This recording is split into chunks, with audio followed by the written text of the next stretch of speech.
सबसे पहले क्वेश्चन का विकल्प आपने 3 लिखा होगा। Flood in blood, which blood cells are fibrinogen removed? When blood cells and fibrinogen are removed, the heartbeat rate is maximum in fetus. Clear हो गया?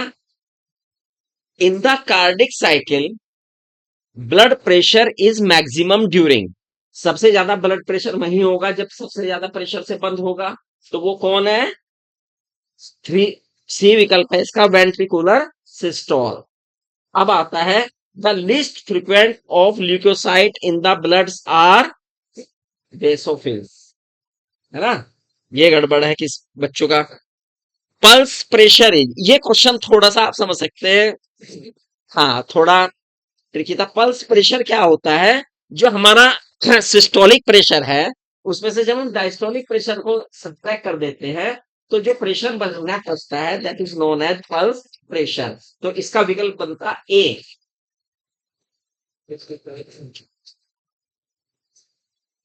First heart sound is lub sound at the beginning of ventricular system. ठीक है। Cardiac output is blood. Cardiac output आप जानते हैं, ये तो निश्चित है कि 1 मिनट में जितनी बाहर आ रही है ना? अब वेंट्रिकल से बाहर आ रही है। अब ईच वेंट्रिकल है, अब ईच में से चाहे वो लेफ्ट हो चाहे वो राइट हो, तो विकल्प बन जाता कौन सा? सी, पंप्ड बाय लेफ्ट वेंट्रिकल पर मिनट्स। ये बच्चों ने पर सेकंड के साथ इसे जो कार्डिक आउटपुट को कंफ्यूज कर गया किससे? स्ट्रोक वॉल्यूम से। तो पर सेकंड का ध्यान करके कुछ बच्चों ने गलत किया। Bundle of his is a network of, ये बच्चों ने पता नहीं क्यों गलत कर दिया। हार्ट क्या होता है? न्यूरोजेनिक है मायोजेनिक है? What does it mean myogenic? Myogenic का मतलब है मसल्स ही अपनी इंपल्स को बढ़ाएंगे आगे। तो जो आपका बंडल ऑफ हिज है, ऐसे भी नोड है, ये सब क्या है? दे आर मॉडिफिकेशन ऑफ, है ना? ये सिली मिस्टेक की है बच्चों ने। Muscles fibre found only in ventricle wall. Systemic heart refer to, systemic heart का हिस्सा वो है जो हमारे रेस्ट ऑफ द ब्लड को क्या कर रहा है? रेस्ट ऑफ द जो बॉडी है उसे ब्लड फ्लो कर रहा है ना? तो लेफ्ट एट्रियम से आएगा और लेफ्ट वेंट्रिकल में जाएगा और लेफ्ट वेंट्रिकल से सारे को क्या कर देगा? बॉडी कर देगा। तो इट इज सिस्टमिक। क्लियर?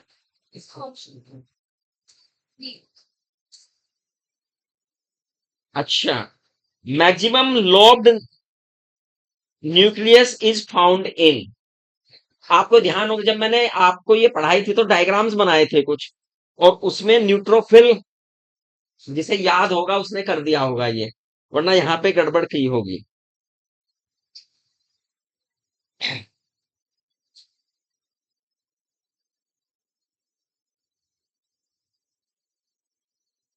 दसवां हो गया। 11वां, fibrinogen globulin and albumin are the major protein. इसमें एल्ब्यूमिन का काम पूछा था एक तरह से, है ना? तो disturbance of osmotic balance. Question number 12, mechanism of blood coagulation start with, तो भैया कहां से? प्लेटलेट फैक्टर से 3 से शुरू होता है। तो release of factor from platelet present at injured area. तीसरा, ये बच्चों ने पता नहीं कितना सिली मिस्टेक किया है इसमें, इस प्रश्न को समझने में ही बच्चे गड़बड़ कर गए। Veins are differ from arteries, सवाल इतना आसान और बच्चों ने गलत पता नहीं क्यों कर दिया। ये वेन्स जो है आर्टरी से डिफर करती हैं, क्यों? They have narrow lumen, narrow lumen होती है वेन्स में। वॉल पतली है तो ल्यूमेन तो बड़ी हो जाएगी, ये तो फॉल्स है। कुछ ने तो इस पे मार रखा है टिक। डी है they don't have wall, they don't have wall है, दे कैरी ऑक्सीजनेटेड ब्लड। अब they are present superficially, they are present superficially, तो ये वाला सही है, वो सबसे ऊपर होती है। बाकी तो बाकी तो सब गलत है। ठीक है, तो जिसने ये दिया उसका सही हो गया। Question number 14, mark the incorrect match. ये तो ज्यादातर बच्चों ने सही किया है, योसिनोफिल फैगोसाइटिक, ये ज्यादा बच्चों का सही था। Which of the following statement are correct? The walls of auricle are much thicker than ventricle, false है, हैं? Walls in the heart are undirectional, unidirectional, सही है। Nodal tissue is the specialise of nerve in the heart, nodal tissue तो, ये तो ऐसा question एक बार पहले आ चुका है, वो गलती करी है बच्चों ने। तो नोडल टिश्यू नर्व का तो कोई मतलब ही नहीं है उसमें। Semi lunar wall guard the opening of pulmonary artery and aorta, yes. तो यानी एक दूसरा सही हुआ और एक चौथा, तो ये है सी। ठीक है, तो जिन बच्चों ने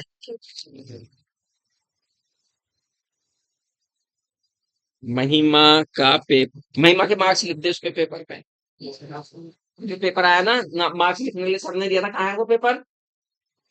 तेरे पास है वो पेपर जो सर ने मार्क्स लिखने के लिए दिया है? उस पर महिमा के भी मार्क्स लिख के ले। महिमा,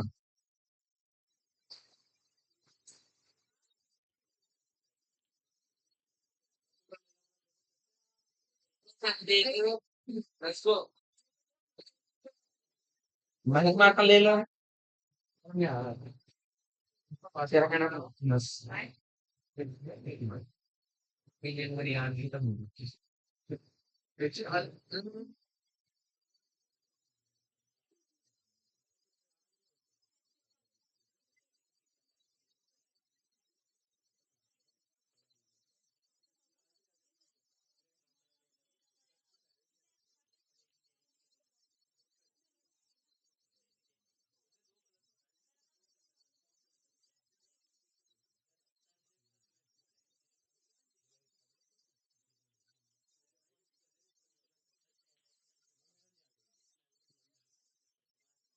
अच्छा, किसी के पास तो नहीं गया है? अरे हाँ यार, ये किसके नीचे उड़ के गया है? इसके नीचे निकालने वो भूल गया। देखिए ये क्या,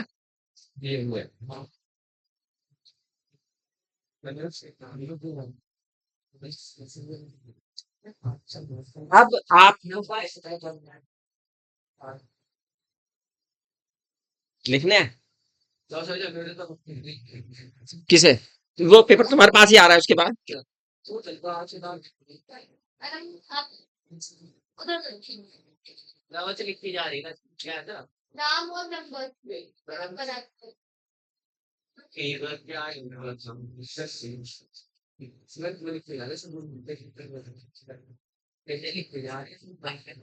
देखो बच्चों, टेस्ट देना क्यों जरूरी है, ये आपको नीड पता लगी होगी, इसलिए मैं कहता हूं टेस्ट ज्यादा से ज्यादा दीजिए। आपके मन के अंदर जो कंफ्यूजन है किसी पॉइंट को समझने का, जो कंफ्यूजन बना हुआ है, वो डाउट, आपका कंफ्यूजन दूर होता है ना? जो आप गलती करते हैं किसी बात को समझने की और फिर उसे रिप्रेजेंट करने की, तो वो गलती आपकी दूर होती है इससे, और ये कमी हमें पहले ही दूर कर लेनी चाहिए।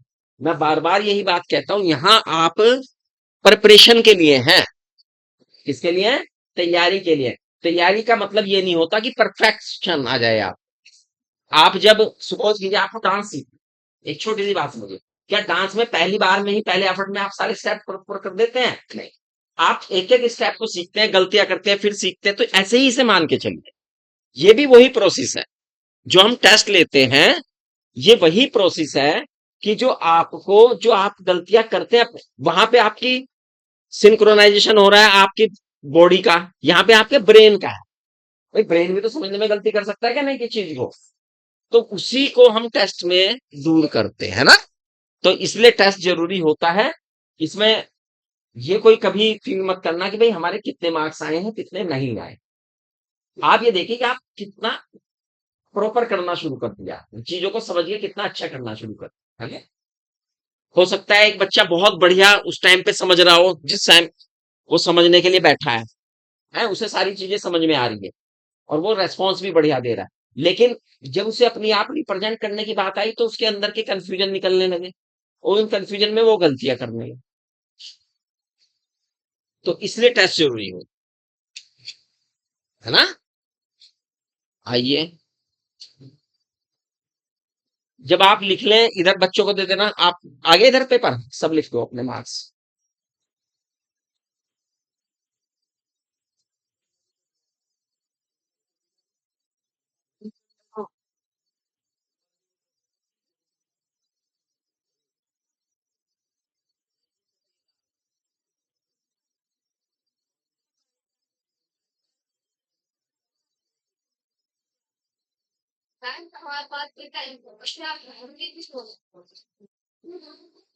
कौन है, क्या नाम है?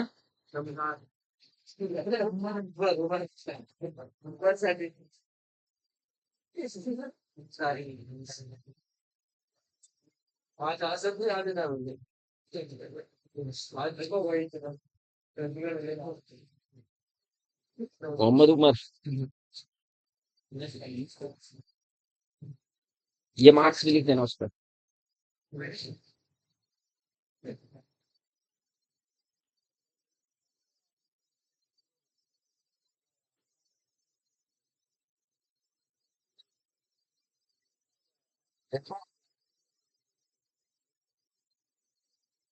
लोकोमोशन एंड मूवमेंट, इसमें हमने एक पॉइंट समझा पहले कि लोकोमोशन और मूवमेंट दोनों एक दूसरे से कैसे रिलेटेड है। पहले पॉइंट तो ये दोनों वर्ड से रिलेशन हमने समझा है।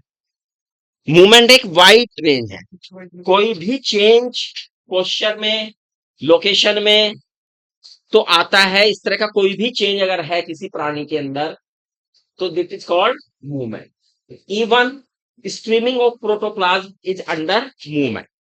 लेकिन जब कोई अपनी लोकेशन को चेंज कर लेता है तो ऐसे मूवमेंट को हम क्या कह रहे हैं, लोकोमोशनरी मूवमेंट। एक तो पॉइंट ये पकड़ में आया।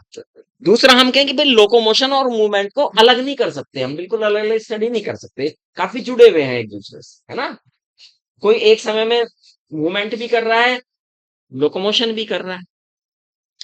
दूसरा हमने समझा इसमें कि जो लोकोमोटरी ऑर्गन्स हैं वो उसके साथ साथ कुछ और काम भी परफॉर्म कर सकते हैं। जैसे हमने एग्जाम्पल लिया था उसमें किस किस का, सुडोपोडिया चल भी रहा है, फूड भी एंगल्फ कर रहा है ना। हाइड्रा के हमने लिए थे, टेंटिकल्स लिए थे हमने, वो क्या काम कर रहे हैं, मूवमेंट भी करते हैं एंड फूड भी। फ्लैज, ऐसी फ्लैजला का हमने लिया था, तो हम कह सकते, सीलिया का हमने लिया था कि सीलिया से एक पैरामीशियम मूवमेंट भी कर रहा है और फ्लो भी कर रहा है जिससे साइटोफैरिन की तरफ फूड चला जाए। तो हम इन्हें अलग अलग नहीं कर सकते। तीसरा पॉइंट हमने जाना था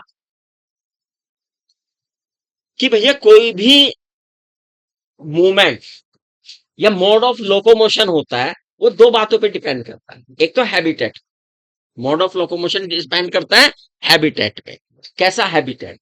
और दूसरा परिस्थितियां रिक्वायर्ड हैं, जो परिस्थितियां रिक्वायर्ड हैं, कंडीशन जो रिक्वायर्ड हो जाए उसके अनुसार मूवमेंट हो जाता है, होता है क्या नहीं होता है। तो कंडीशंस के ऊपर भी डिपेंड करता है। इसके बाद हमने एक बात कही थी कि मूवमेंट करते क्यों है, कोई भी प्राणी मूवमेंट क्यों करता है, लोकोमोशन क्यों करता है, क्या जरूरी। मान लिया आपको मैं कहूं कि आप लोकोमोशन करते हैं तो कुछ पॉइंट ऐसे हैं जो आप फाइंड आउट कर लेंगे। हाँ, देखो, आपको फूड के लिए रोजी रोटी, फूड है, आदमी के केस में रोजी रोटी शब्द आ जाए, यानी रोजी रोटी का संबंध, रोटी आ गया ना उसमें संबंध, तो इसका मतलब फूड। फूड के लिए आपको लोकोमोशन करना पड़ेगा, मूवमेंट करना पड़ेगा। नंबर दो, सेफ्टी, शेल्टर। आप यहां पर बैठे हैं लेकिन आपको रात को घर ही जाओगे अपने, क्योंकि वो शेल्टर है। वहां पे आप घर क्यों बनाते हैं, कोई भी व्यक्ति घर क्यों बनाता है, सुरक्षित सेफ्टी के लिए। घर का कॉन्सेप्ट वहीं से तो आया है, सेफ्टी पर्पज से। वरना पहले घर कहाँ बनते थे, पहले तो गुफाओं में था बसेरा, है ना। अब भी आप देखते हैं कि जो अनसिविलाइज या दूसरे जानवर हैं वो घर कहाँ बनाते हैं, वो तो गुफा घोंसला इस तरह के आइटम में अपने घर को, तो कोई भी है जिसका घर जहां पर है, किसका, शायद डैन में रहता है, पढ़ा होगा बचपन में, जो एनिमल्स और उनके होम पड़े होंगे ना, तो उसमें शेर का घर कहाँ होता है, डैन, चट्टानों के बीच में जो गुफा मिल जाती है उसमें रहता है। तो हर एक प्राणी का एक होम है जो उसे शेल्टर देता है, ठीक है, उसके लिए लोकोमोशन करता है। आप कहीं पे घर नहीं बना सकते कि कहीं पे बना लेंगे, आप देखेंगे भाई कहाँ सुरक्षित ठिकाना है, वहां घर बनाए। उसके बाद मैटिंग पार्टनर के लिए लोकोमोशन होता है। उसके बाद शत्रु से बचने के लिए लोकोमोशन होता है, प्रेडेटर्स, इन सब से बचने के लिए भी हम लोकोमोट करते हैं। आपने देखा होगा, एक शेर के पीछे हिरन भागता है, शेर के पीछे हिरन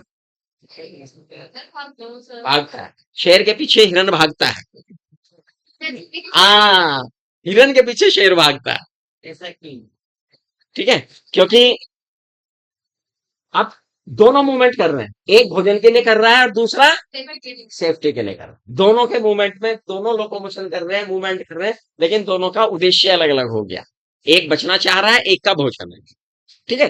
तो हम कह सकते हैं कि इस तरह से हम मूवमेंट या लोकोमोशन करते हैं। अब टाइप ऑफ लोकोमोशन है, हमने इसमें बताया था आपको क्या क्या होते हैं।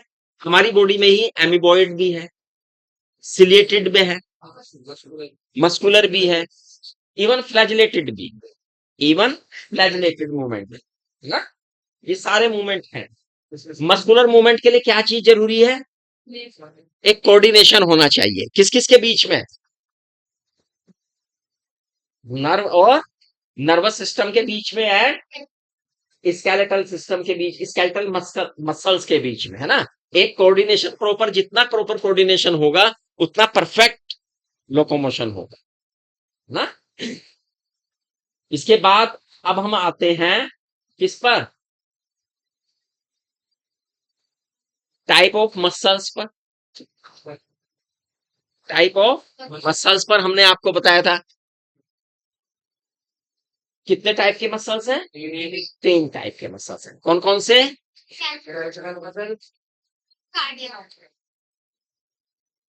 स्केलेटल मसल,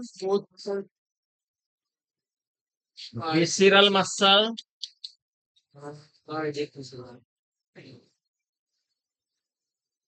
एंड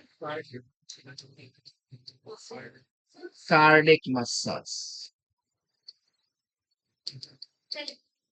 हमने बताया था किसी भी मसल्स के जो नेम है ये, इसके लिए हमने तीन क्राइटेरिया रखे। कितने क्राइटेरिया रखे, पहला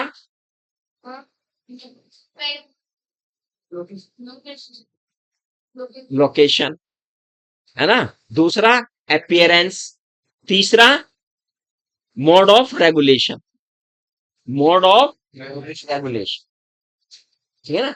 पहला तो उसकी पोजीशन कहाँ है वो, तो इसमें आपने देखा स्केलेटल मसल्स कहाँ है, स्केलेटन से जुड़े हैं। मसल्स स्केलेटन से किससे जुड़ते हैं, टेंडन से, किससे जुड़े रहते हैं, टेंडन से, कनेक्टिव टिश्यू टेंडन, है ना। तो इसलिए उनका नाम क्या आया, स्केलेटल मसल्स। ये जो स्केलेटल मसल्स हैं ये क्या है, स्ट्रेटेड है, क्या है बच्चे, इनकी अपीयरेंस कैसी है, स्ट्रेटेड है ये।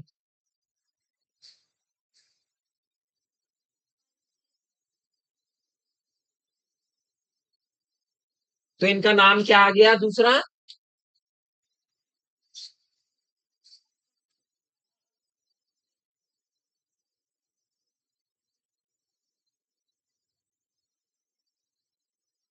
स्ट्रेटेड है, धारियां हैं इनमें, हल्की और गहरे रंग की, तो स्ट्रेटेड है ये। तो एक और नाम आ गया स्ट्रेटेड मसल।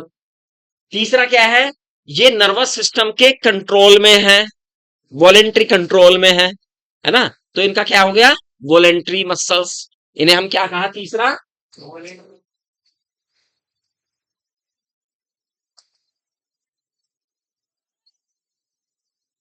तो तीनों अलग अलग क्राइटेरिया पे अलग अलग इन्हें नाम दिए गए। ऐसे ही विसरल मसल्स कहाँ पाए जाते हैं? ये जो हमारे विसरल ऑर्गन्स हैं और प्राय जो खोखले हैं उनकी जो सबसे इनर लाइनिंग है उसके साथ ये मसल्स होते हैं, दैट्स वाई विसरल मसल्स। इनमें ये स्ट्रेटेड नहीं है तो क्या है? स्मूथ है, so that's why they are called smooth muscles।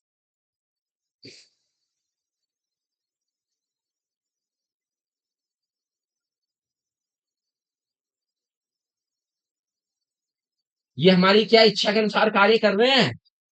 Involuntary है।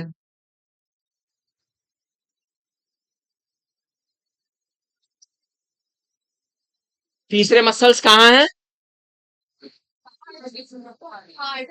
हार्ट को बना, किसको बना रहे हैं? हार्ट को बना रहे हैं, कार्डिक मसल्स। नंबर एक, they are striated muscles but involuntary, but involuntary. ठीक है। What is common between smooth muscles and cardiac muscles? Both are involuntary, है ना। हालांकि जो कार्डिक मसल्स है उसकी एक खास बात है, वो सेल्फ कंट्रोल्ड है, सेल्फ रेगुलेटरी है, मायोजेनिक, है ना, ये विशेषता है उसकी। जबकि इनवॉलेंट्री होते हुए भी डिफरेंस है। क्या? इसका इनवॉलेंट्रीपन जो है नर्वस सिस्टम के अंदर कंट्रोल, किसका? स्मूथ मसल्स का। जबकि यहां कोई डायरेक्ट कंट्रोल उनके ऊपर नहीं है, इवन दे आर इनवॉलेंट्री, लेकिन अपने कंट्रोल, इसलिए उन्हें मायोजेनिक कहा है। न्यूरोजेनिक हार्ट नहीं होता हमारा, कैसा होता है? मायोजेनिक हार्ट होता है। क्लियर? तो ये मसल्स के टाइप हैं।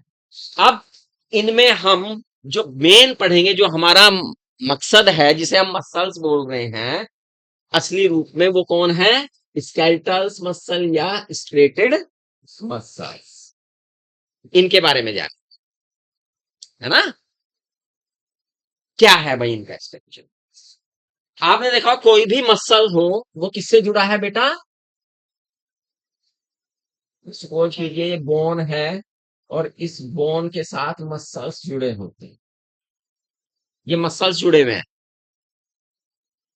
और अगर इस मसल्स को ही आगे हम देखें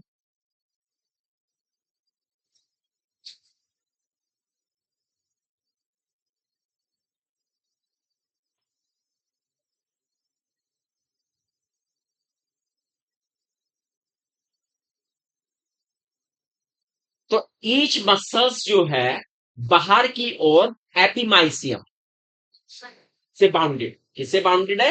एपिमाइसियम।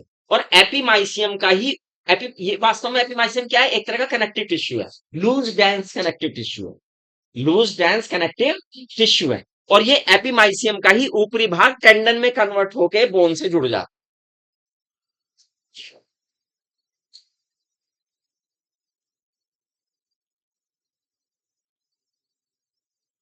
ठीक है, क्लियर हो गया। अब एपिमाइसियम में जो मसल्स के बंडल्स हैं बहुत सारे, क्या है? मसल्स के बंडल्स हैं। मैं, चलो इधर तो हो ही जाएगा ये, ठीक है, इसे छोटा कर देंगे थोड़ा।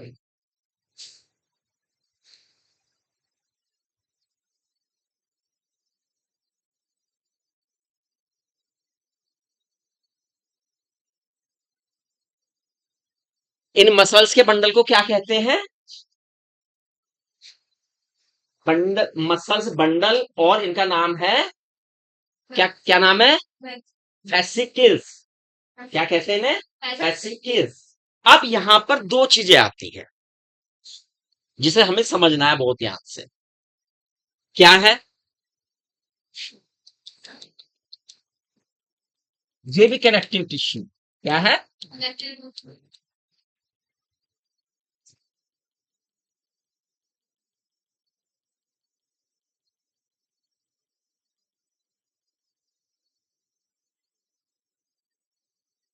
ये जो कनेक्टिव टिश्यू है जिसमें ये बंडल्स पड़े हुए हैं, इन्हें कहा पेरीमाइसियम।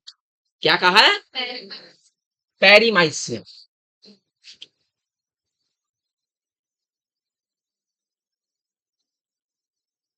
और यहीं पर इनके चारों तरफ ईच बंडल को बांध रहे हैं ये बंडल जो है ये बंधे हुए हैं,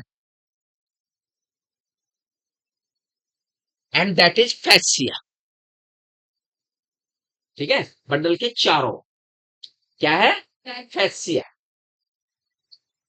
और इन बंडल्स के अंदर, फेसिकल्स के अंदर भी पैरेलली अरेंज क्या है, मसल्स फाइबर। क्या है, मसल्स फाइबर है। और ये जो मसल्स फाइबर जिस कनेक्टिव टिश्यू में एम्बेडेड है दैट इज एंडोमाइसियम।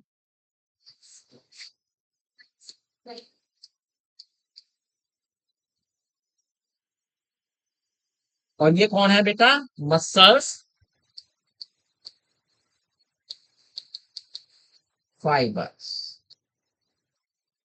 ठीक है, इन मसल्स फाइबर के अंदर भी, इन मसल्स फाइबर के अंदर भी छोटे छोटे फाइबर्स हैं, that is known as myofibril, that is known as myofibril.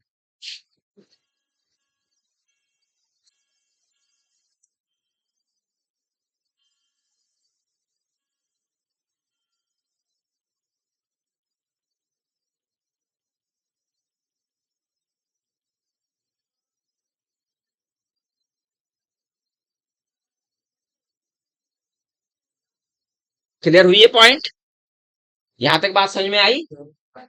हाँ, एक बार मैं करूंगा, मैं एक नहीं कई बार रिपीट करूंगा इस बात को मैं।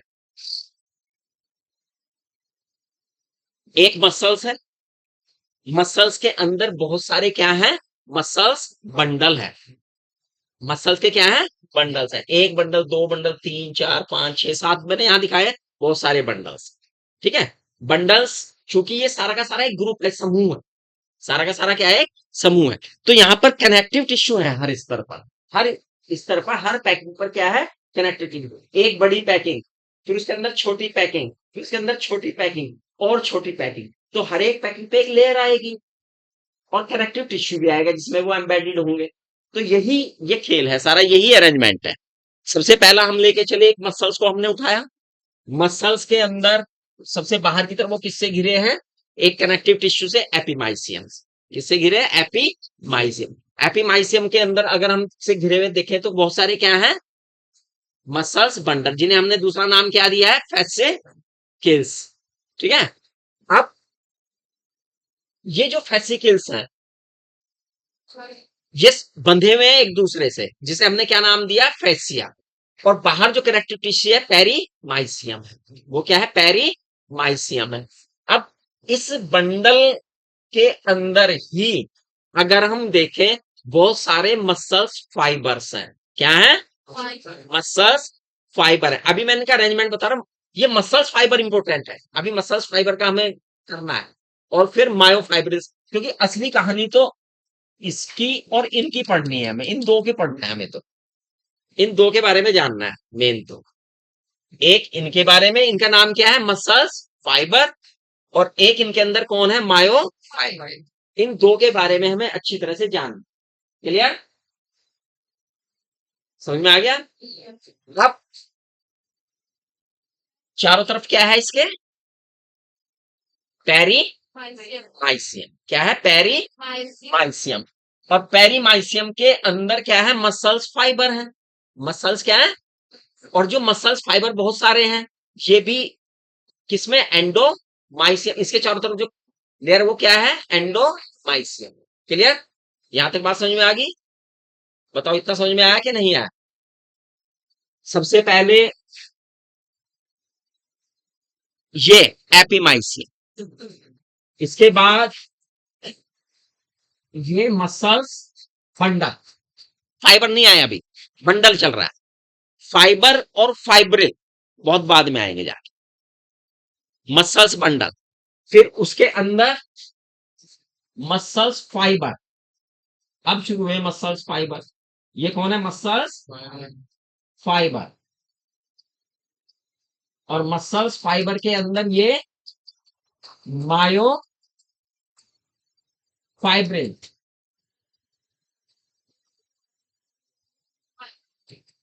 अब ये कौन है? एपी। देखो मैं याद करने का तरीका बता रहा हूं। ये कौन है यहाँ पर? एपी। ये कौन है?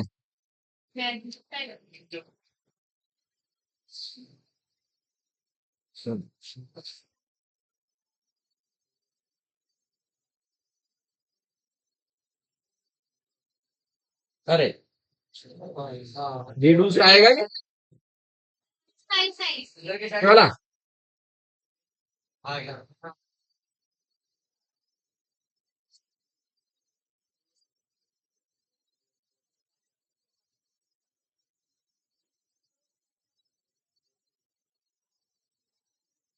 और ये एंडो। ये कौन है? एंडो। ये क्लियर आ गया? अब इस प्रकार से ये अरेंजमेंट है। अब हम बात करेंगे मसल्स फाइबर को पकड़ेंगे। किसे पकड़ेंगे? Muscles fibre. यहां तक समझ में आ गया सब बच्चों को? है? ये क्लियर? ये डायग्राम क्लियर हुआ कि नहीं हुआ? अब मसल्स फाइबर को हम पकड़ते हैं।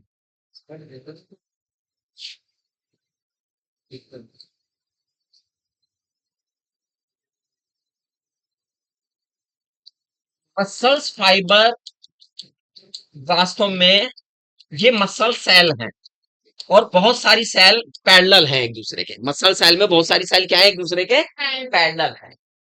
और इनकी बाहर की जो लेमा है, जो प्लाज्मा मेम्ब्रेन है, that is known as sarcolemma. उसे हम क्या कहते हैं? सार्कोलेमा।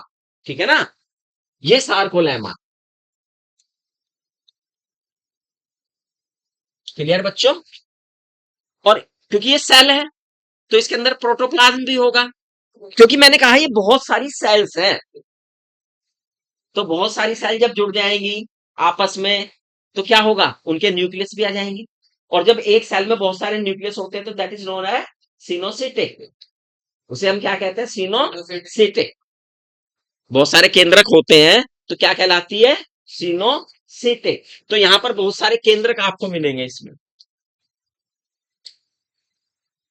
सिनोसिटिक है ये बच्चे। पहला पॉइंट। दूसरा पॉइंट,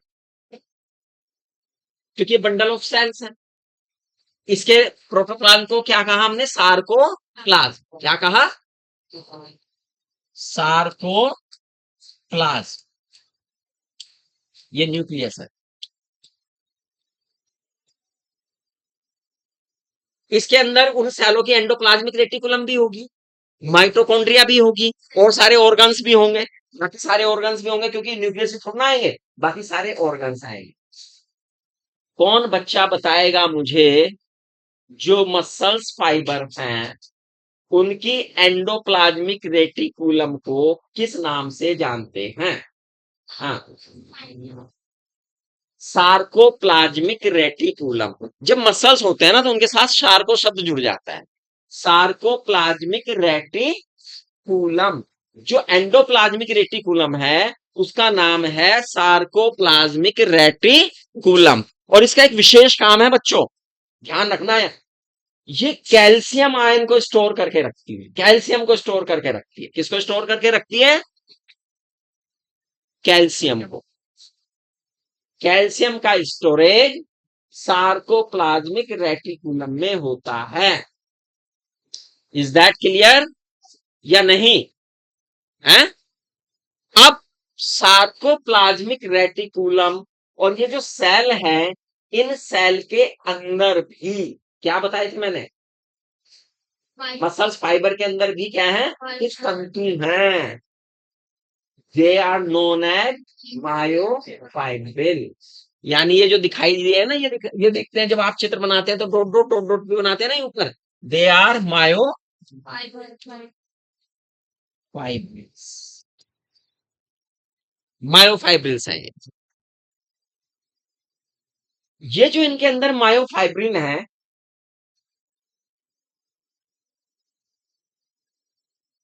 ये बेटे एक जैसे नहीं है, यूनिवर्सल नहीं है। They are shaded.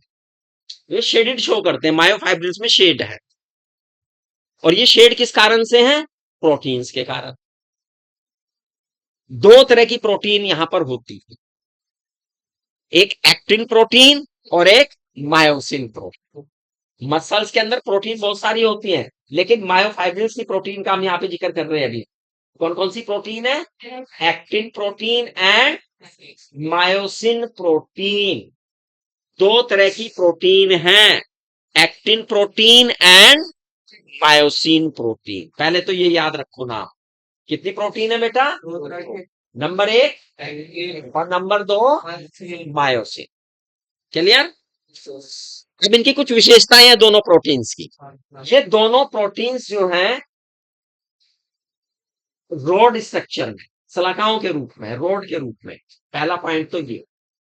दूसरा पॉइंट, एक्टिन प्रोटीन जो लाइट प्रोटीन, क्या है? Light protein. और जो मायोसिन है वो डार्क है। मायोसिन क्या है बेटा? डार्क। ठीक। अब मैंने जैसे बताया, ये प्रोटीन, ये जो प्रोटीन्स हैं रोड्स के रूप में हैं और रोड्स के रूप में अरेंज है। ये अगर हम न्यूक्लियस को थोड़ा सा दरकिरार कर दे थोड़ी देर के लिए,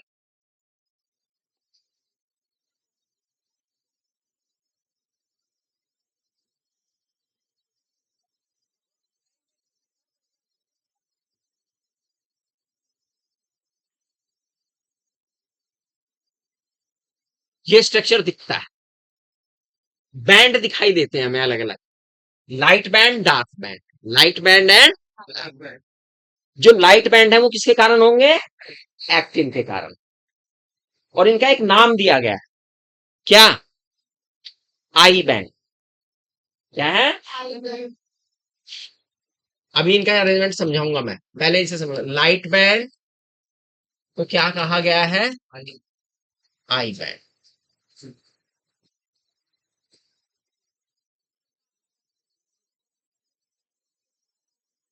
ठीक है, ये लाइट है। दूसरे प्रोटीन जिसे हम मायोसिन कह रहे हैं, ये डार्क है।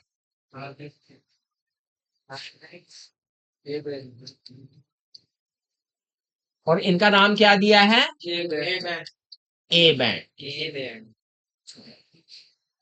हम तो इस तरह से याद करते थे इन्हें, हम इस तरह से याद करते थे इन्हें कि भैया लाइट में आई आता है और डार्क में ए आता है, तो दूसरा अक्षर ए आता है, तो इस हिसाब से इन्हें ये आई बैंड है और ये ए बैंड। ठीक है ना?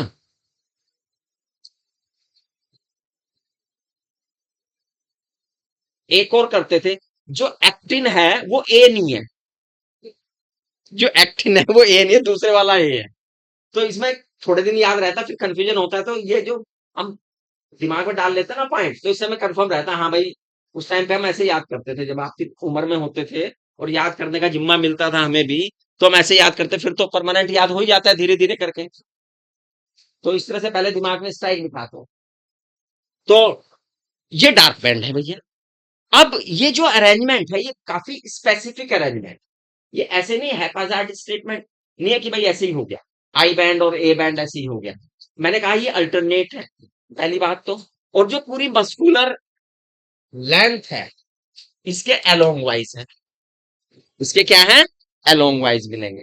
और यदि हम इसे देखें ध्यान से, तो जो भैया, अच्छा हाँ, एक और देख लो, जो आई बैंड है वो पतले हैं, थिन बैंड, थिन, इनके साथ थिन शब्द भी। और जो ए बैंड है वो थिक है, मोटे। थिन और थिक का भी इसके साथ कॉन्सेप्ट जोड़ लो। क्लियर? ये सारी विशेषता एक साथ कर लो इकट्ठी, तो ध्यान फायदे में रहोगे। लाइट है, आई है, थिन है, डार्क है, ए है, थिक है। ठीक है?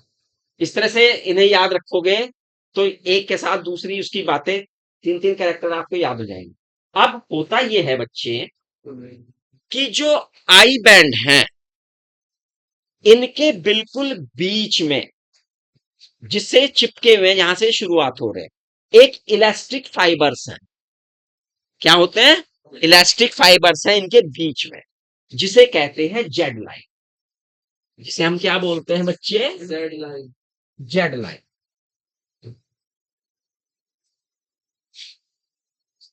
अगर हम मसल्स को देखें ना यूं, तो मसल्स में जेड लाइन ऐसे मिलेंगी,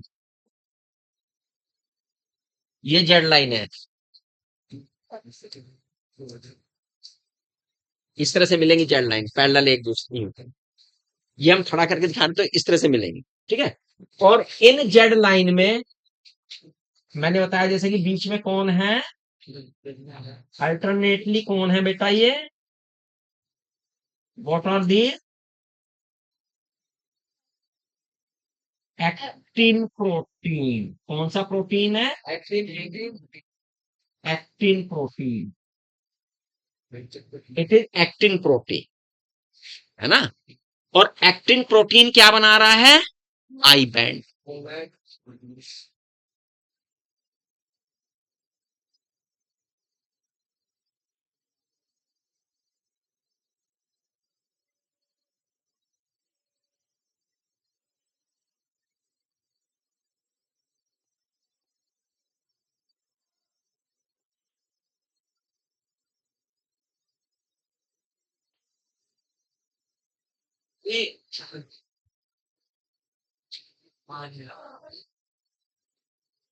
तो ये बीच में इलास्टिक की क्या है बेटा?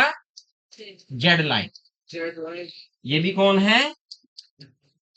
Z line. और इनके दोनों तरफ अल्टरन कौन लगे हुए हैं? Actin protein. ये एक्टिन प्रोटीन है। और एक्टिन प्रोटीन का जो पूरा का पूरा स्ट्रक्चर है वो क्या कहला जाएगा? आई बैंड। तो ये आई बैंड, और इनके बीच में कौन है? मायोसिन। कौन है बेटा? मायोसिन।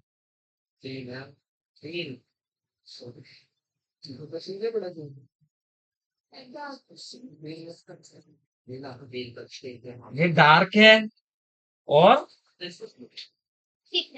ठीक है, नाते क्यों हो रही है ये? जो बात कर रहा है बच्चा उससे ही पूछा जाएगा।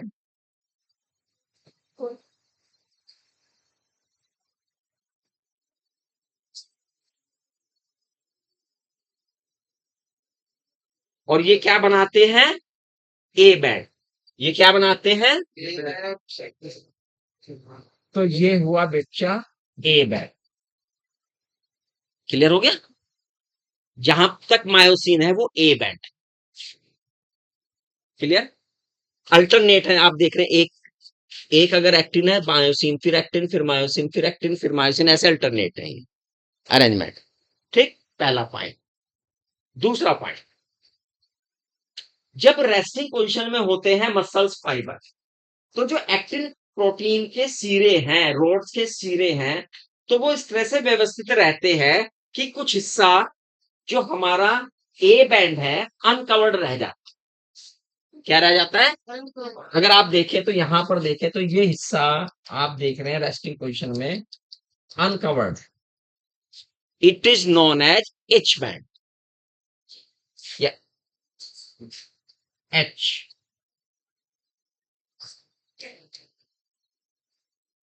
एक और बात, जो हमारी मायोसिन प्रोटीन है, क्या है? मायोसिन प्रोटीन है, उसके बीच में भी एक फाइब्रस मेम्ब्रेन होती है। क्या होती है? That is known as M line. ये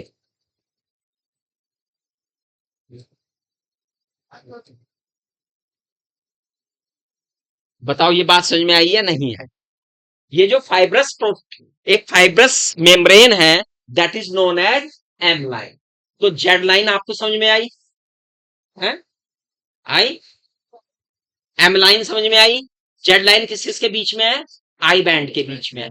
ए बैंड वो कैसी है? इलास्टिक है, इलास्टिक है। और ये क्या है?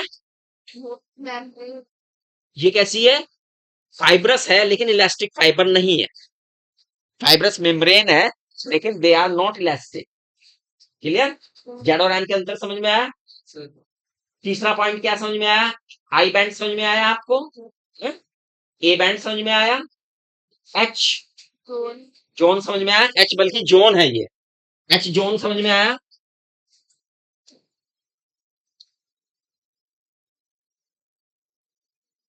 ये पॉइंट समझने जरूरी, क्योंकि अगर इनका हमें आगे समझना है, इसे समझ लो, इन पे क्वेश्चन बहुत आएंगे।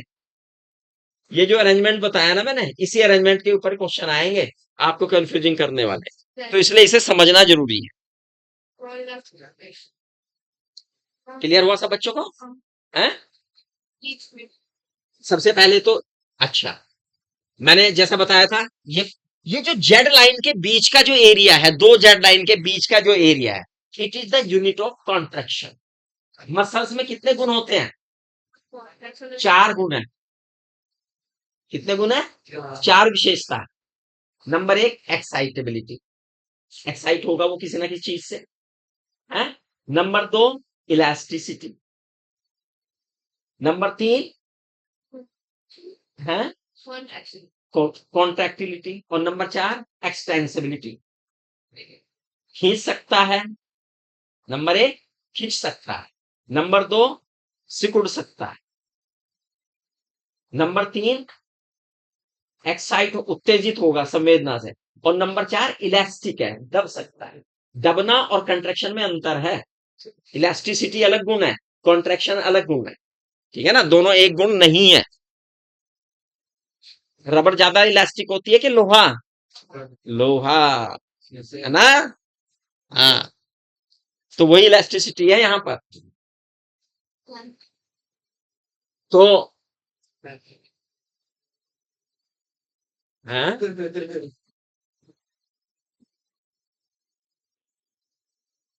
समझ में आ गया वो अरेंजमेंट, और उसके साथ ये अरेंजमेंट समझ में आ गया है?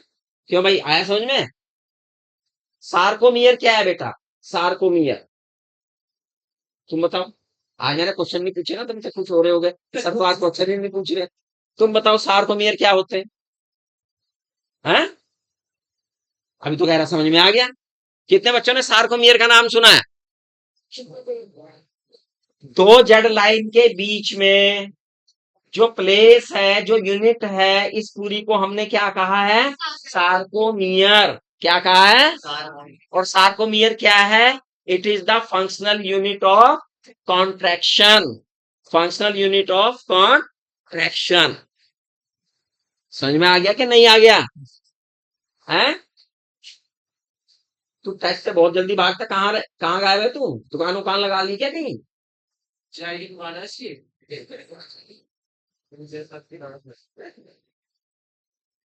कहाँ था आज के दिन से? बुखार था क्या? वायरल? ये चल रहा है वो, आज तो हमारे भी कान में दर्द सा हो रहा, लग रहा है कहीं वायरल तो नहीं हमला करने वाला। हाँ बेटा, सार्कोमियर का पता लग गया? क्या है सार्कोमियर?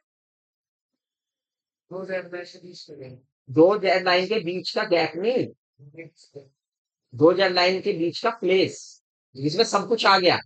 सार्कोमियर में क्या क्या आता है जरा ये देख लेना है तुम्हें, है ना? क्या क्या आता है ये, इस तरह के तो सवाल पूछे जाएंगे। देखो चित्र में दिखाया, क्या क्या आ रहा? एक जेड लाइन ये रही, और एक जेड लाइन ये रही, और इसके बीच का ये सारा का सारा क्या कहला रहा है? सार्कोमियर। क्या कहला रहा है? सार्कोमियर। हाँ? ठीक है। देखो, अब इसमें एक्टिन का स्ट्रक्चर और मायोसिन का स्ट्रक्चर, ये भी फिर फर्दर मतलब और डिटेल में जाना है अब हमें। ये जो लाइनें बना दी हमने, रोड बना दी, इन रोड के, ये रोड है कैसी दिखने में, ये भी आपको पढ़ना है। एक्टिन कैसा है और मायोसिन कैसी, ठीक है ना? एक्टिन कैसी है और मायोसिन कैसी है, ये भी समझना है। चले आगे बढ़े जाएं।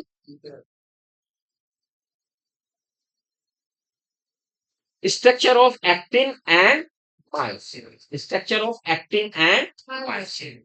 जो बेटा एक्टिन जो आपने रोड शेप देखा है वास्तव में वो एक्टिन प्रोटीन का बना है, और एक्टिन प्रोटीन जो है पॉलीमर्स है।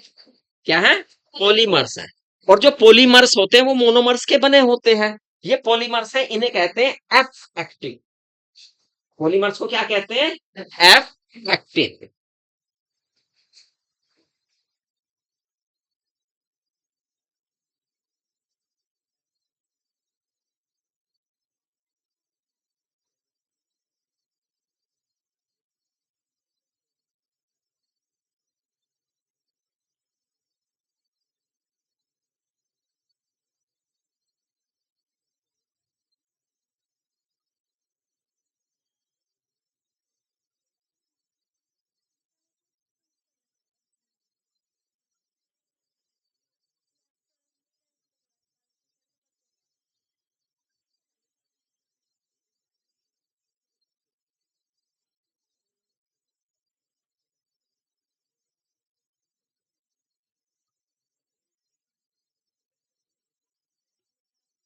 और ये जो एफ एक्टिन है ये मोनोमर से बने हैं जी एक्टिन।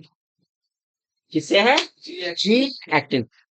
और ये ट्विस्टेड है, एक दूसरे दो सूत्र है ये, और ये दोनों एक दूसरे पे क्या है? ट्विस्टेड है अच्छी तरह से। क्या है? ट्विस्टेड। क्लियर? इसके साथ साथ एक और दूसरी प्रोटीन के दो सूत्र हैं जिन्हें कहते हैं ट्रोपोमायोसिन। क्या है? ट्रोपोमायोसिन। ये जो मैंने धागे से बनाए हैं, ये अगर पूरा देखें तो एफ एक्टिन, एक अकेले को देखें जी एक्टिन, ये जो धागे नुमा संरचनाएं जो लिपटी हुई हैं एक दूसरे से, दीज आर ट्रोपोमायोसिन। किसकी है ये? ट्रोपोमायोसिन की है। अब इनके साथ मायोसिन जुड़ा हुआ है ना, जिनमें जिनमें मायोसिन जुड़ा हुआ है, इट मीन्स ये मायोसिन के कहीं ना कहीं रिश्तेदार हैं, कहीं ना कहीं हेल्प करेंगे ये उसे। मायोसिन इनसे आके कहीं ना कहीं जुड़ेगा, है ना, हेड वहीं से जुड़ेगा कहीं ना कहीं, मायोसिन इनसे आगे जो दूसरी प्रोटीन है ना। और चूंकि भाई ये तो जुड़ना चाहता है लेकिन हर टाइम जुड़ा ही नहीं रहे, इसके बीच में एक मास्क बना हुआ है, प्रोपोनिन। क्या है? ट्रोपोनिन है बीच बीच में, जो मायोसिन से जुड़ने की साइट है उनके ऊपर मास्क है ट्रोपोनिन। और ये ट्रोपोनिन विद कैल्शियम, ट्रोपोनिन के साथ कौन है? कैल्शियम। तो ये मास्क है। तो आपने देखा एक्टिन में एक्टिन प्रोटीन तो हुई गई, फिर ट्रोपोमाइसिन, एक्टिन जो एफ एक्टिन है किससे बना है? जी एक्टिन मोनोमर से बना है। फिर ट्रोपोमायोसिन है, फिर ट्रोपोलिन है। कैल्शियम आयन कहाँ एक्मुलेट होते हैं? हैं? कैल्शियम आयन कहाँ एक्मुलेट होते हैं? एक्मुलेट का मतलब समझ रहे हैं? इकट्ठे होते हैं सार्कोप्लाज्मिक, सार्कोप्लाज्मिक रेटिकुलम में। और कैल्शियम आयन कहाँ एक्टिव कर रहे हैं? ट्रोपोनिन। दोनों में अंतर है, दोनों के आंसर में अंतर आ जाएगा। क्लियर? हाँ, एक बार रिपीट कर, कौन सी बात को? पूरे स्ट्रक्चर को या जो बाद वाली बात की है मैंने उसे? बाद वाली बात की। कैल्शियम आयन कहाँ इकट्ठे होते हैं? आप याद करो, मैंने सार्कोलेमा पढ़ाई थी, सार्कोप्लाज्म पढ़ाया था, सार्कोप्लाज्म के अंदर सार्कोप्लाज्मिक रेटिकुलम पढ़ाई थी मैंने। और सार्कोप्लाज्मिक रेटिकुलम का क्या काम बताया था? कि इसमें कैल्शियम आयन स्टोर रहते हैं या एक्युमुलेट रहते हैं। स्टोर होना एक्युमुलेट होना एक ही बात है। और अब ये कैल्शियम आयन वहां स्टोर तो है, लेकिन जहां स्टोर होते हैं क्या वहां काम करते हैं वो? खाना आप स्टोर करते हैं किसमें? अपने भंडारे में। लेकिन उस पर एक्शन कहाँ होता है? डाइनिंग टेबल पर, है ना। एक्शन कहाँ हो रहा है? डाइनिंग टेबल पर। तो यही बात यहाँ पर है, स्टोर वो वहां पे हो रहे हैं, एक्शन यहाँ पे ट्रोपोनिन के साथ हो रहा है। ठीक है, ट्रोपोनिन जो प्रोटीन। Is that clear? समझ में आ गया? इस पॉइंट को समझना है। अब कौन आ गया? ये तो एक्टिन हो गया। अब कौन है? मायोसिन। मायोसिन का स्ट्रक्चर भी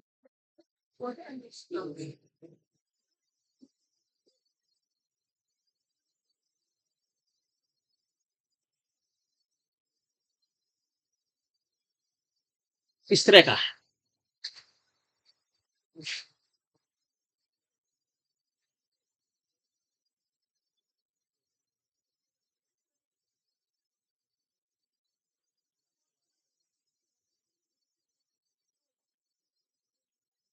मीरोमायोसिन किससे बने हैं? मीरोमायोसिन।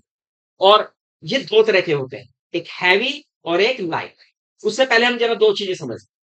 अगर हम मीरोमाइसिन मॉलिक्यूल को देखें तो उसमें हमें दिखाई देती है एक हेड, फिर arm and then tell.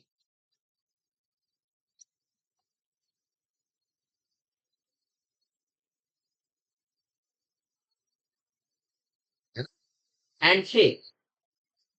Clear हो गया? अब मीरोमाइसिन दो तरह का है, heavy meromyosin and light meromyosin. जो हैवी मीरोमाइसिन है एचएमएम, ये बना रहा है दो चीजों को, हेड को और आर्म को। और जो टेल है वो किसकी बनी है? लाइट मीरोमाइसिन। ये पॉइंट क्लियर हो जाना चाहिए, ठीक है? ये सूत्र आपस में जुड़े हुए, हेलिकली ये भी बाइंड, ठीक है? और जो ऊपर की तरफ ग्लोबुलर पोर्शन आपको दिखाई दे रहा है, दैट इज हेड। इसमें दो सेंटर है, एक तो एंजाइम है इसमें, क्या है? एंजाइम है। और एक साइट है, हालांकि दोनों साइट है, एक पे एटीपी जुड़ेगी, एक पे एक्टिन जुड़ेगा। एक पे एटीपी जुड़ेगी और एक पे एक्टिन जुड़ेगा, ठीक है ना? तो ऊपर वाली क्या है? ये एक्टिन से जुड़ने वाली साइड, और ये एटीपी है साइड,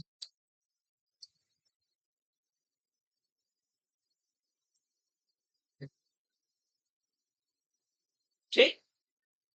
और ये जो ऊपर की साइड है बेटा, ये अरेंज है। आपने अगर अपने डायग्राम को देखा होगा, मैंने तो हालांकि वैसा नहीं बनाया, जो एनसीईआरटी में जेड लाइन वाला डायग्राम देखो, एक वापस खोलो, वापस आओ उस पे। वहां पे जो मायोसिन बनाई दिख रही है, वो कैसे, क्या बिल्कुल रोड शेप दिखा रखी है? वो सीधी सीधी दिखाई है क्या? नहीं, उसमें कुछ उभार से दिखा रखे होंगे, आपने देखा होगा, है ना? These are the cross arm. Cross arm का भी जिक्र आएगा। क्रॉस आर्म क्या होती है? हेड और आर्म मिलके क्रॉस आर्म बना रहे हैं, इसका जिक्र आएगा बिल्कुल।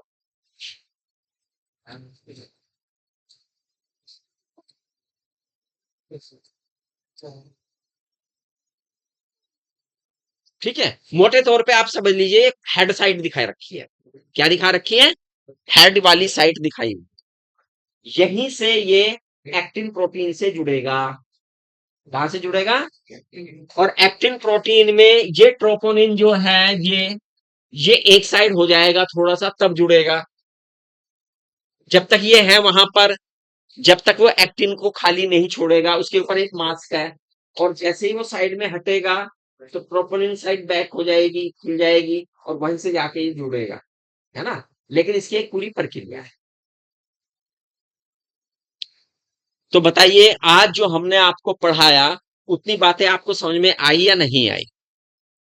हैं? सबसे पहली बात मुझे बताओ, मसल समझ में आया आपको? Epimysium, perimysium, endomysium. बंडल फूल, या कहना चाहिए मसल्स बंडल, या फैसिकल समझ में आया? फैसिया समझ में आई?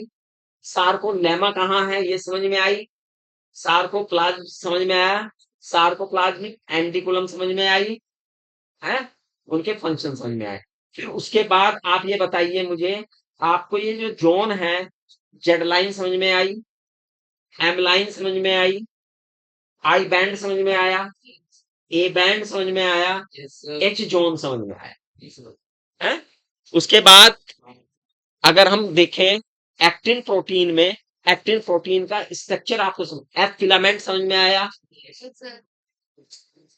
जी एक्टिन समझ में आया? आया? ट्रोपोमाइसिन समझ में आया? ट्रोपोनिन समझ में आया? कैल्शियम की एक्टिविटी समझ में आई? कैल्शियम का स्टोरेज समझ में आया, जिन पॉइंट को मैंने फोकस किया। उसके बाद आपको मीरोमायोसिन समझ में आया, HMM और LMM समझ में आया, हेड आर्म समझ में आया, टेल समझ में आया। HMM क्या है?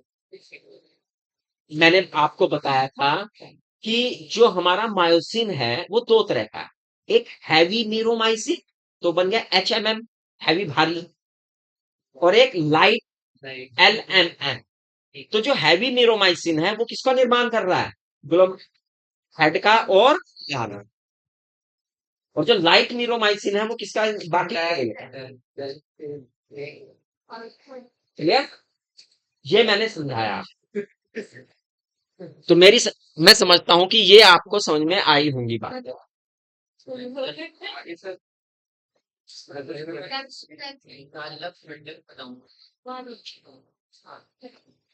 समझ में आई बेटा?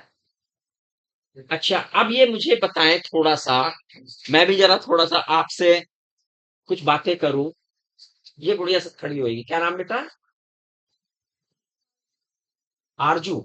आरजू बेटा ये बताओ, जब टेस्ट पेपर आपके सामने होता है तो व्हाट इज योर कंडीशन? आप क्या समझते हैं टेस्ट पेपर को? कैसे सोल्व करते हैं? मैं वो सिचुएशन समझने चाह रहा हूं कि जो होती है बच्चों से, कैसा महसूस करते हैं आप कि गलत हो गया तो क्या होगा, या जो मैंने पढ़ा वो कंफर्म नहीं है, क्या यार ये तो पूछ लिया, ये क्या है इसमें, ऐसा लगता है क्या? फिर पैनिक, हाँ, मुझे लग रहा था तुम्हारी तुम्हारी प्रॉब्लम जो है दूसरी है। आप इसे जीने मरने का प्रश्न कभी मत बनाएं, चाहे आप ये पेपर दे रहे हो चाहे फाइनल पेपर दे रहे हो। अगर बनाओगे तो 46 पे आउट हो जाओगे, है ना? अगर बनाओगे तो कितने पे आउट हो जाओगे? 46 पे। और नहीं बनाओगे तो बहुत बढ़िया, बिल्कुल कूल होके देना, ठीक है? ये कहीं नहीं सोचना कि प्रश्न कहां से आ गया, ये देखो कि अच्छा ये प्रश्न है, वहां से रिलेट करके देखो। और जो सबसे पहले थॉट आता है ना मन में, वही सही होता है। 90% वही सही होता है जिस प्रश्न को पढ़ने से सबसे पहले आपके दिमाग में आता। उसके बाद जितने भी आएंगे उनकी गलत होने की संभावना उतनी बढ़ती चली जाएगी। हमेशा ध्यान रखो, जो सबसे पहले आएगा ना वो 90% सही होता है। ये एक तरीका है ना? उसके बाद क्यों? क्योंकि सुप्त अवस्था में ब्रेन ने आपको मैसेज भेज दिया, अब आपने उसे पकड़ा या नहीं पकड़ा,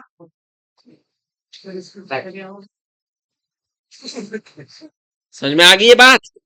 और ये आपने देखा भी होगा, जब आप तुक्के मारने लगते हो ना किस सवाल पे डिस्कस करते हो, तो सबसे पहले जो आता है, सबसे पहले एक बार तो पेंसिल से जरूर निशान लगा लिया करो उस पर कि भाई दिमाग से ये आया,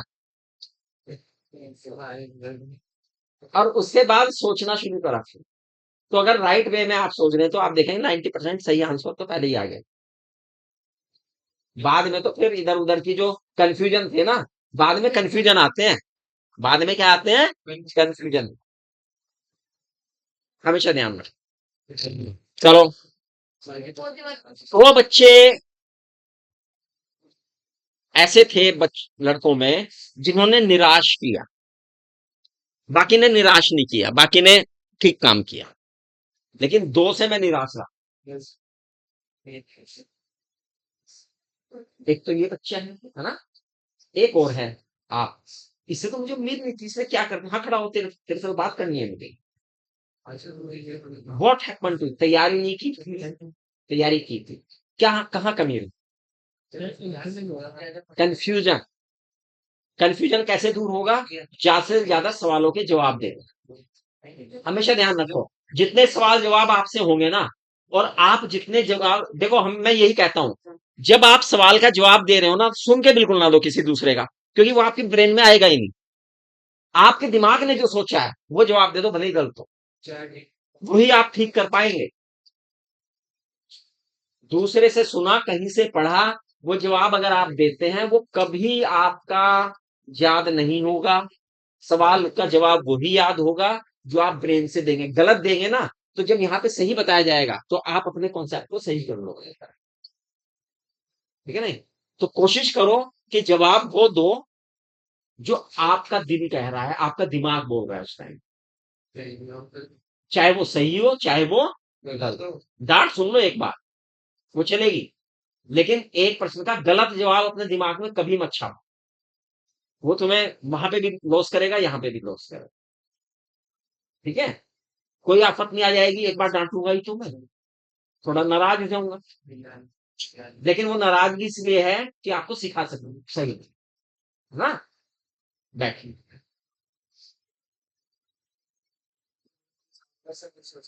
है ये बता देगा, ये इसके नंबर ठीक ठाक आए हैं, भले ही आधे पूछ पाछ के कर रहे हो। पूछ रहा था कल, मैंने टोका था 2 बार इसे, जब मैं टोक रहा था तो 2-3 तो पूछे तुम।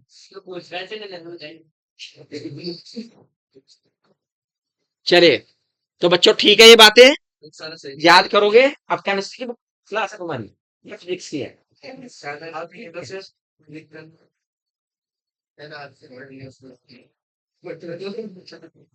तो इसलिए तो एक दिन ना पढ़े, धीरे धीरे पढ़, कल पढ़ाएंगे, ठीक है? और एक्सक्रीशन का याद करना शुरू कर दो, कभी भी टेस्ट हो जाएगा, ये दिन नहीं बताऊंगा मैं, डायरेक्ट टेस्ट ले लूंगा, इसलिए याद करना देखो, डायरेक्ट टेस्ट लेने का क्या फायदा होता है? डायरेक्ट टेस्ट जो लेना होता है ना, वो ये बता देता है कि आपका ब्रेन कितना अपने अंदर सेटअप स्टोर कर चुका है ना? आप देखते होंगे कुछ चीजें, ये क्वेश्चन मैंने सुबह ही पढ़ा था और ठीक हो गया, वो ठीक हो जाता है, लेकिन अगर 20 दिन बाद फिर उसी क्वेश्चन को घुमा के देख दूं ना मैं आपको, तो वो आपका ठीक नहीं होगा, क्योंकि वो आपकी मेमोरी में नहीं आया था, वो सामने तो घूम रहा था, लेकिन अंदर की मेमोरी में वो आपके नहीं बसा। इसलिए जो बिल्कुल एक्सीडेंटल टेस्ट होते हैं ना, वो बता देते हैं कि आपने कितना ब्लैक बोर्ड पे सीख लिया, लेकिन फिर भी मैं कह रहा हूं पढ़ना शुरू कर दो, ठीक है? अभी आपने देखा होगा, जब मैंने ब्लड का टेस्ट दिया, इसमें कुछ क्वेश्चन बिल्कुल भी ईसीजी से नहीं थे, कुछ हिस्सा इसका रुका हुआ था, जो क्वेश्चन मैं नहीं दे पाया आपको, है ना? इरेगुलरिटी से नहीं थी, रेगुलेशन से नहीं थे, वो मैं मिक्स कर सकता हूँ क्वेश्चन, जैसे मैं एक्सक्रीटरी का लूंगा ना, उसमें कुछ क्वेश्चन मिक्स कर दूंगा, ठीक है?